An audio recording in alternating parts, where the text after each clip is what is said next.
Hello दोस्तों, मेरी blog की स्टार्टिंग होती है पार्लर से। दीदी और मैं पार्लर गए थे भतीजी की। फिर हम लोगों ने आईब्रो बनाए। फिर उनके कस्टमर आ गए थे, फिर उनने भी आईब्रो बनाए अपने।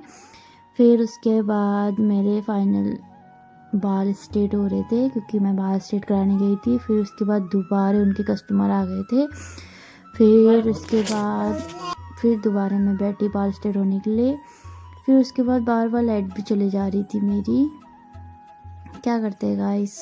फिर हमारी बातें चल रही थी कि तुम्हारा ऐसे ही रह जाने वाला है करके, बाल स्ट्रेट भी पूरे होते कि नहीं होते। मैंने कहा नहीं यार, मेरे बाल स्ट्रेट होने चाहिए। फिर फाइनली मेरे बाल स्ट्रेट हो रहे थे। फिर उसके बाद आधे अधूरे बाल स्ट्रेट हो रहे थे और मेरा फाइनल लुक देखने को मिलेगा। फिर उसके बाद दीदी के बाल स्ट्रेट हो रहे थे। दीदी बाल खोल रही थी अपने और इनके बाल स्ट्रेट होने के बाद इतने लंबे हो गए थे दीदी के बाल। और इसकी फिर बाल भी कटिंग करी हमने।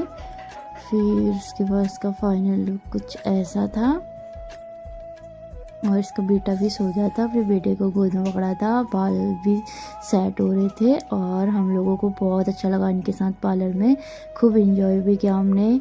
और फिर उसके बाद इनको भी फिर उनके साथ बहुत खूब मस्ती करी हम लोगों ने। फिर उसके बाद हम फाइनल हॉस्पिटल हैं। फिर विदाई जी आते हैं, उनके साथ फोटो वोटो होती है। फिर मौसी ने डांस किया हमारी, बहुत प्यारा डांस किया था इन्हें, खूब इंजॉय किया हम लोगों ने।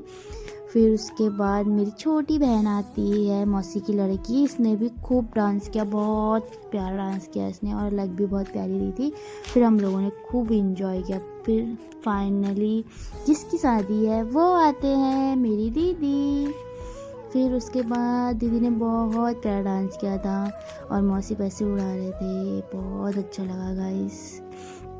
फिर उसके बाद मौसी और मौसा जी डांस करते, खूब बहुत प्यारा डांस करते दोनों। छोटी मौसी छोटे मौसा जी हैं ये। फिर हमारी बारी आती है क्योंकि गाइस फिर जो हमने कपड़े खोल के जो डांस किया है ना, उसके बाद घर के कपड़ों में आके